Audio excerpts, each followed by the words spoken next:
사역을 하려면 이렇게 하라라는 제목으로 하나님 말씀 증거하도록 하겠습니다. 거짓 교사들이 공격을 합니다. 그리고 막 뒤흔들어 놓습니다. 그럼에도 불구하고 사도 바울은 흔들리지 않습니다.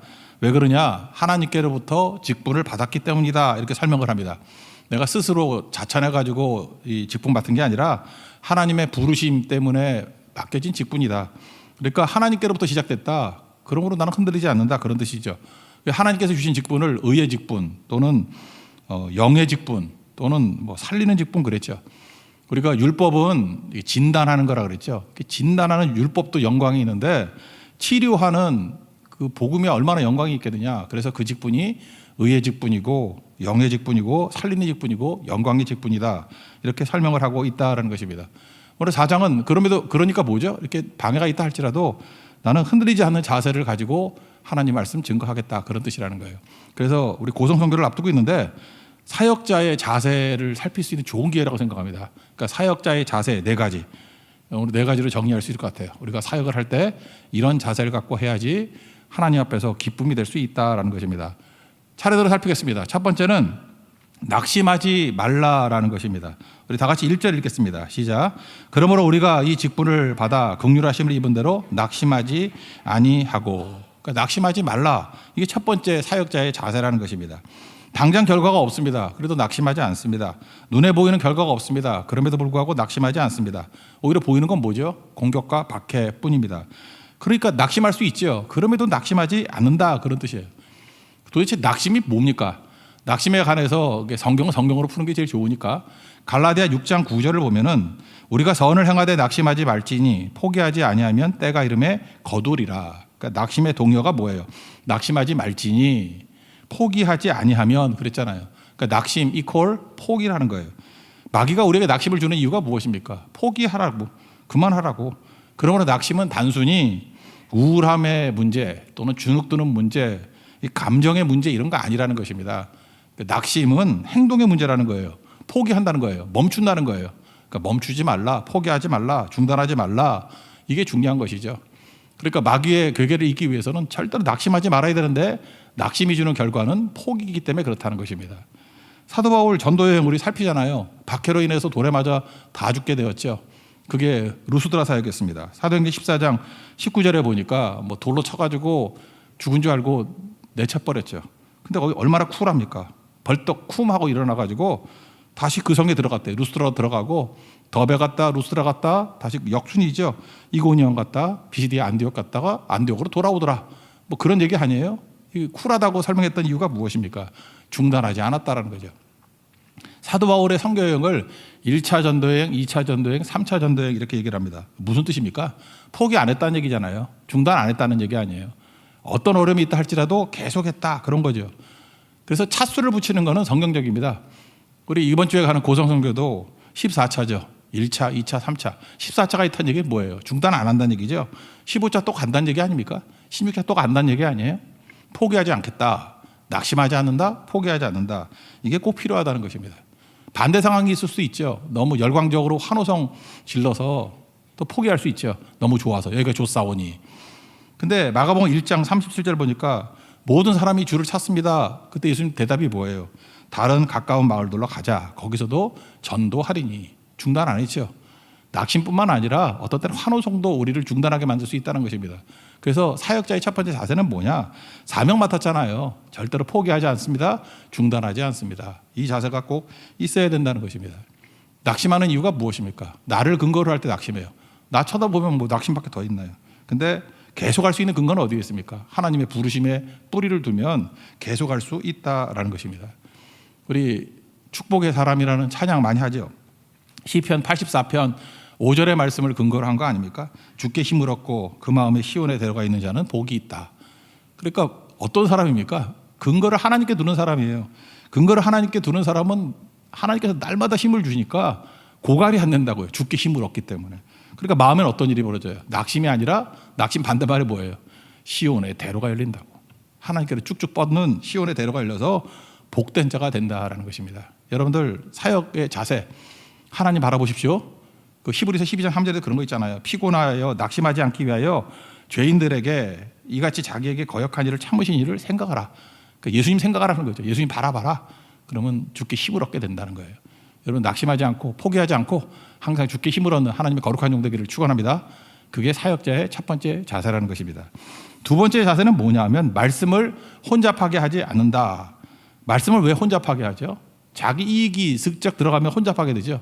말씀 플러스 알파 뭐 섞는다는 거예요. 또 하나 너무 힘드니까 힘들 때도 이렇게 섞을 수 있죠. 그거 안 할 수 있고. 그래서 말씀을 혼잡하게 하지 말라와 동의어는 뭐냐면 타협이에요.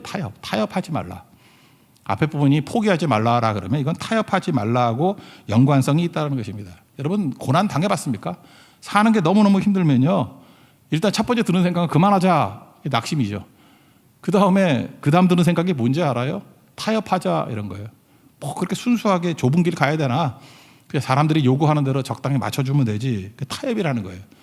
그래서 이걸 갖다가 단어로만 따진다 그러면 포기라는 단어와 타협이라는 단어가 우리로 하여금 넘어지게 만드는 그런 함정이 될 수 있다는 것입니다.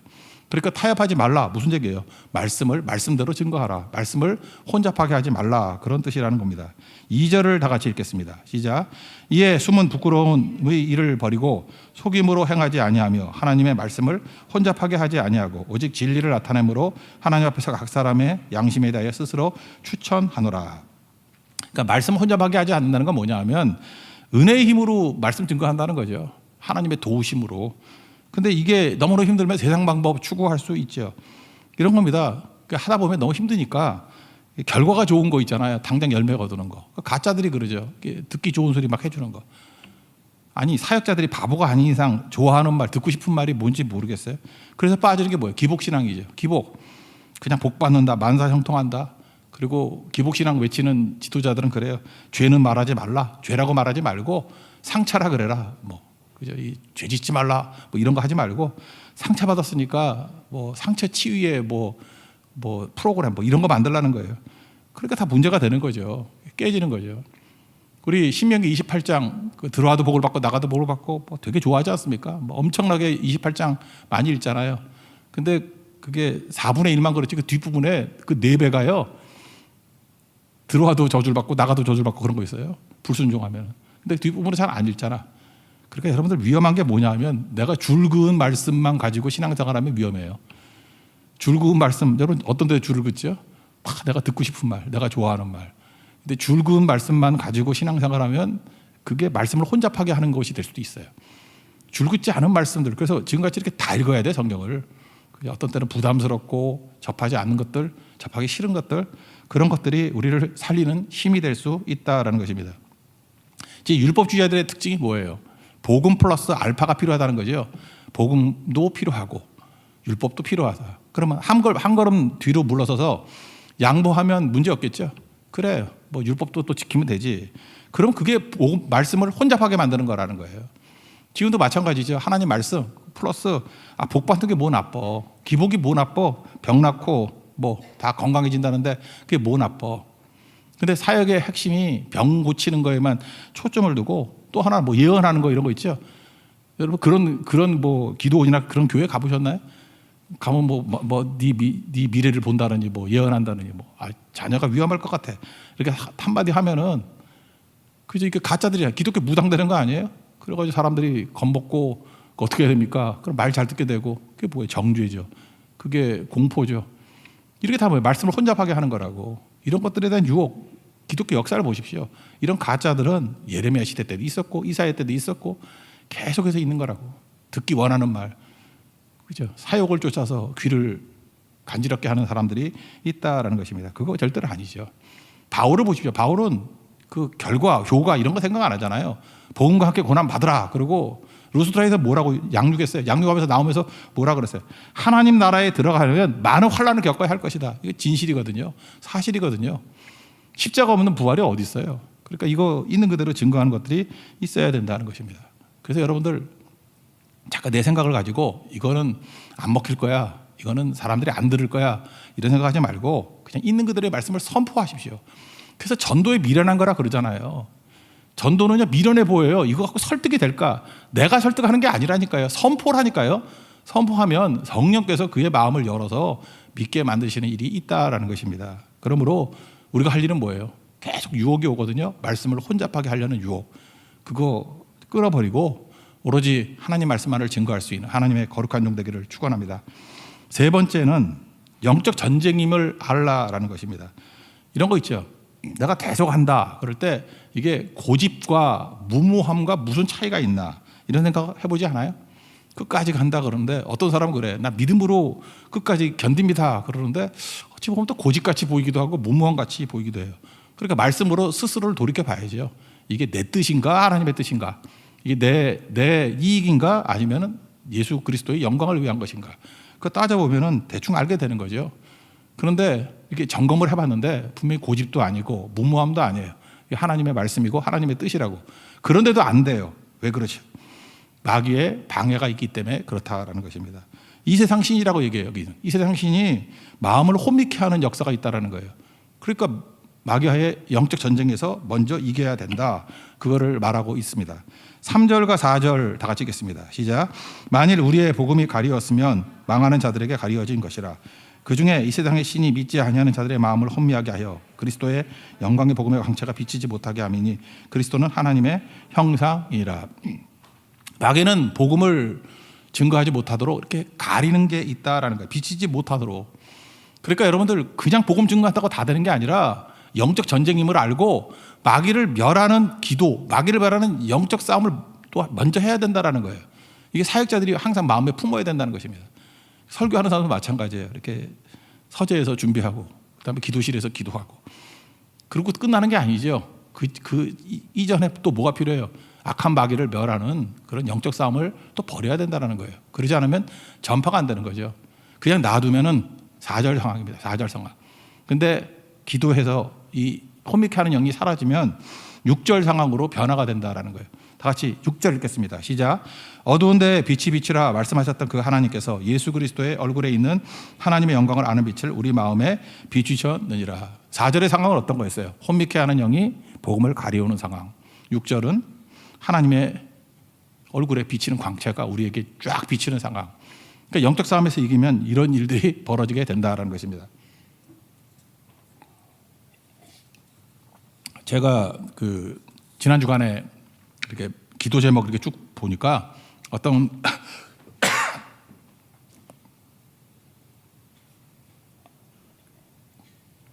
가정 이야기인데 초등학생 따님이에요. 기도 제목을 이렇게 썼더라고요. 아빠 마음이 많이 열리게 해줘서 감사합니다. 아빠가 완전히 변화받아서 이 장로님 되게 해주세요. 이렇게 돼 있더라고요. 그러니까 아빠가 장로까지 되기를 원하고. 근데 이거 정확히 딸을 알고 있는 거죠. 뭘 알고 있는 거예요? 영적 싸움이라는 거. 이제 이렇게 마음을 혼미케 하는 영이 있으니까 물리쳐 주시고 열어주셔서 감사합니다. 이제 더 영광 가운데 쓰임받게 주옵소서. 이게 초등학생도 이거 알잖아요. 영적 싸움이라는 거. 그러니까 우리 여러분들 잊지 말고 영적 싸움에서 항상 이기는 하나님의 종 되기를 바랍니다. 그래서 우리가 찬송의 힘이 왜 중요하냐면 이 분위기가 되게 중요해요. 가보면은 먼저 이게 사역자들 마음 가운데 또 이렇게 낙심을 줘요. 그래서 이렇게 힘들 때 보면 목회자들도 막 낙심해 있어. 축축 처져 있고 약간 조는 느낌 같은 거 있고 무능해 보이고. 그럴 때 찬송해야 돼요. 찬송하면 이 분위기가 바뀌어요. 그리고 또 그것도 안 된다 그러면 금식기도 해야죠. 금식하면서 생명 걸고 나가면 귀신을 쫓아내고 마귀를 결박하는 그런 능력이 임하게 된다라는 것입니다. 그러니까 영적 싸움임을 잊지 말고 꼭 싸우라는 거예요. 마태복음 12장 29절 보니까 강한 자를 먼저 결박하지 않고는 어떻게 그 집에 들어가서 이렇게 세간을 강탈할 수 있겠느냐. 이게 뭐 마귀하고 싸움 얘기를 하는 거죠. 마귀 묶어놓고 하라는 거예요. 기도하면 땅에서 매면 하늘에서 매이고 땅에서 풀면 하늘에서 풀리리라. 그러니까 묶고 푸는 능력이 기도에 있다라는 것입니다. 영적 싸움임을 알고 마귀를 묶어놓을 수 있는 우리 하나님의 거룩한 종 되기를 바랍니다. 그리고 마지막 네 번째, 예수의 주되심과 또 하나는 나의 종됨을 전파해야 된다는 것입니다. 5절을 읽겠습니다. 시작.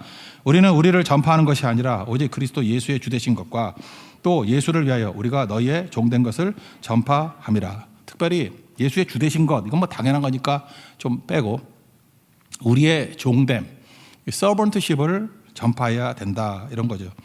한국 선교사님들이 이 땅에 왔을 때 종과 같이 오셔서 섬겼습니다. 한국에 온 선교사님들의 상당수가 의사였거든요. 의사, 뭐 지금도 좋은 거지만 미국에서도 좋았습니다. 의사들 쉽게 되는 거 아니었어요. 그러니까 미국에서 다 엘리트들이었어요. 잘 나가는 사람들인데 다 포기하고 그 미개한 나라에 온 거 아니에요. 그러니까 그 종됨이죠. 종된 거. 그러니까 선교사가 돼서 왔다라는 것 자체가 종됨이지만 우리나라에 특별히 의사들이 많이 왔다니까요. 굉장히 큰 서번트십이었다고요. 우리 목사님들 가운데 이렇게 토론회 할 때가 있습니다. 일본과 한국을 비교하거든요. 똑같이 선교했는데 일본 교회는 부흥을 그렇게 크게 못했는데 한국 교회는 크게 부흥했던 이유가 뭐냐. 일본 목회자들도 궁금해하는 거예요. 그래서 양 나라 목회자들이 이렇게 토론을 한다고. 그중에 하나 재밌는 이론을 하나 본다 그러면 이런 거였어요. 한국 부흥이 더 크게 됐던 이유는 뭐냐 하면 선교사들의 자질의 차이점이다 이렇게 얘기를 하는 분들이 있어요. 뭐냐, 그 19세기 말 뭐 이럴 때 20세기 초 이럴 때 일본은 메이지 유신 이후에 1860년 아니에요? 약간 개화됐대요. 근대화돼 있고 그리고 또 안전한 나라였대요. 그래서 유럽이나 이런 데서는 일본에 대한 동경심도 있었어요. 일본 문화에 대한 것들이 소개가 많이 됐기 때문에 뭐 특별히 미술이나 이런 데는 일본 문화가 많이 소개가 됐던 그런 거였어요. 나비 부인 같은 거 보세요. 그러면 일본 되게 이렇게 미화해서 표현하는 것들이 유럽에 있잖아요. 그러니까 서양 사람들은 그런 개념을 갖고 있었다고. 그래서 일본 선교를 갈 때는 좀 편안하고 좀 쉽고 그러니까 선호도가 좀 높은 선교지였대요. 반면에 조선, 이 한국은 알려지지도 않았던 나라. 그리고 되게 고집불통의 이미지가 있었대요. 흥선대원군 그러면 모르겠습니까? 구습에 찌들려 있었고 한국에 왔을 때 제일 먼저 느낌이 드는 게 뭐냐면 그렇게 냄새가 났대요. 그래서 게일 선교사 그 책에도 보면은 코리아를 뭐라 표현하면 스멜 칸츄리라고 그랬어요. 냄새 나는 나라. 근데 그런 것 같아요. 그 화장실 뒤처리를 이렇게 물로 하는 나라와 물 아닌 걸로 뭐 옛날에 휴지가 있었겠어. 뭐 지푸라기 이런 거 있겠죠. 그러니까 냄새가 나겠죠. 동남아시아도 가보면은 물로 처리하는 나라가 미얀마 같은 나라가 물로 처리하거든. 생각보다 되게 깨끗해요. 뭐 냄새도 없고. 근데 캄보디아는 유일하게 거기서 그걸 안 해. 그래서 캄보디아 가면 약간 냄새 나요. 죄송합니다. 캄보디아 사람 들으면. 하여튼 제 느낌은 그래요. 그래서 캄보디아 약간 더러운 것 같고, 약간 미얀마가 오히려 소득은 좀 떨어질지 모르지만 그래도 생각보다 되게 깨끗해요. 가면은 미얀마 가서 병난 사람 별로 없어. 깨끗하다고 거기 위생이 잘 돼 있고. 근데 한국은 위생도 별로 안 좋았던 것 같아요. 상황이 그런 상황이었다고요. 그런데 한국에 왔던 선교사들과 일본에 간 선교사들의 차이점이 있다라는 거예요. 한국 선교사들은 훨씬 더 많이 희생하신 분들이에요. 다 포기하고 가장 어려운 곳에 가겠습니다. 그런 거. 그래서 이렇게 설명을 해요. 일본의 목사님들 표현이에요. 선교사 차이가 선교의 차이를 낳았다. 더 많이 희생하는 선교사들이 왔던 한국이 그래서 부흥한 거고, 일본은 조금 이렇게 좀 넓은 문, 좀 약간 나이론 같은 사람들이 많이 와서 선교사님 죄송합니다. 그런 건 아니고 비교적 좀 편한 거 좋아하는 사람이 갔기 때문에 약화됐다. 제가 볼 때 그 뭐 나쁘지 않은 설명이라고 생각합니다. 그럴 수 있던 거죠. 우리도 마찬가지예요. 이렇게 편한 거 추구하는 사람들이 선교 가면은 거기는 아마 큰 역사가 없을지도 몰라요. 근데 더 큰 희생을 위해서 나아가고 내가 종이라는 거, 종됨을 표현하는 거. 여러분 종이 뭐예요? 종이 뭐예요? 종을 어떻게 정의 내릴 수 있습니까? 종이 뭐예요? 서번트가 하기 싫은 일을 하는 거 아니에요? 내가 종 되었다라는 거 뭐라고 생각하면 되냐면은 인기 있는 거 가는 게 아니고 누구도 하기 싫은 거 하는 게 종이에요. 옛날에 종을 왜 세웠어요? 주인이 하기 싫은 거 시키는 거 아니야? 하기 싫은 거. 그래서 어떤 사람 그러더라고요. 권력이 뭐냐 그러면 하기 싫은 거 안 하는 게 권력이라고. 하기 싫은 거 하는 거예요. 그게 종이라고. 근데 누구도 싫다 그러는 것들을 하는 게 서번트십이라고. 종됨. 그 종됨을 가지고 있는 선교사님들이 한국에 많이 왔던 게 복이었죠. 광주에 가면 오방로라고 있습니다. 그 오방로, 오방 선생 최흥종 목사님 딴 건데 이분이 애향원도 만들고 소록도 뭐 이렇게 나병 환자들을 섬기고 했던 대표적인 분이에요. 그래서 광주 시내에 오방로라고 만들어놨는데 광주 사는 사람한테도 물어봐도 잘 모르더라고요. 광주 가면은 전남 광주 가면 오방로 한번 가보세요. 그죠? 그 최흥종 목사님. 이분이 변화받게 됐던 이유가 뭐냐면 선교사 이렇게 따라다녔어요. 목포하고 왔다 갔다 하면서. 근데 옛날에 나병 환자가 되게 많았거든요. 쓰러져 있더라는 거예요. 다 피해가죠. 도망치고. 그런데 그 선교사님이 내려셔가지고 부축하고 이렇게 만져주고 뭐 진짜 선한 사마리 사람 같이 데려가더라는 거예요. 그때 옆에 있던 최흥종 청년이 자기는 기절할 뻔했대요. 나병 환자 저 만지면 안 되는데. 그러면서 그 선교사님 그러더래요. 저 지팡이 갖고 와라 그랬더니 지팡이를 못 집었대요. 거기 나병 환자의 진물이 묻어 있어가지고. 그러고 난 다음에 충격을 받은 거예요. 도대체 외국 사람, 이방인이 저 사람이 저게 무슨 사랑인가? 그죠? 나는 동족인데도 불구하고 지팡이도 짚지 못할 정도의 겁을 먹고 있는데 저분은 부축해가지고 안고 그죠? 그 사람을 살려내겠다고 저러고 있는데 저게 뭔가 그때부터 이분이 뒤집힌 거예요. 그래서 오방 선생이 된 거라 오방 선생이. 놀라운 일들이 벌어지게 된 거죠. 그러니까 제가 볼 때 우리나라는 선교사의 복이 있는 나라예요. 진짜 선교사의 복. 제가 아무리 봐도 그래. 중국 선교사님들, 뭐 일본 선교사님들 다 훌륭하겠지만 한국에 오신 선교사님들이 진짜 희생이 컸다고요. 다른 형태의 종됨을 가지고 있는 선교사님들이었어요. 능력이 있는 거죠. 우리에게 다시 물어봅시다. 우리가 사역을 할 때 어떤 종이 되겠습니까? 누구도 하기 싫은 거 하는 것. 이번 고성선교를 따라하는데 그 외부에서 오신 어떤 목사님이 같이 참여를 하시거든요. 근데 그분이 그러더라고요. 가장 열악한 지역에 보내주십시오. 이게 정확히 종됨이에요. 종됨. 이런 태도를 전부 다 갖고 있다 그러면 거기에 사역의 역사가 벌어지게 될 것입니다. 그런 승리를 맛보는 믿음의 종 되기를 바랍니다. 오늘 4가지 얘기를 했죠. 사역자의 태도. 첫 번째 낙심 말라. 동요가 뭐예요? 포기하지 말라. 두 번째는 말씀을 혼잡하게 하지 말라. 타협하지 말라. 세 번째 영적 전쟁임을 알라. 마귀를 멸하라. 마지막 4번째 종됨을 전파하는 믿음의 종 되기를 축원합니다. 하나님의 사역의 열매가 풍성해질 줄로 확신합니다. 자리에 일어나겠습니다. 축복의 사람 찬양하겠습니다.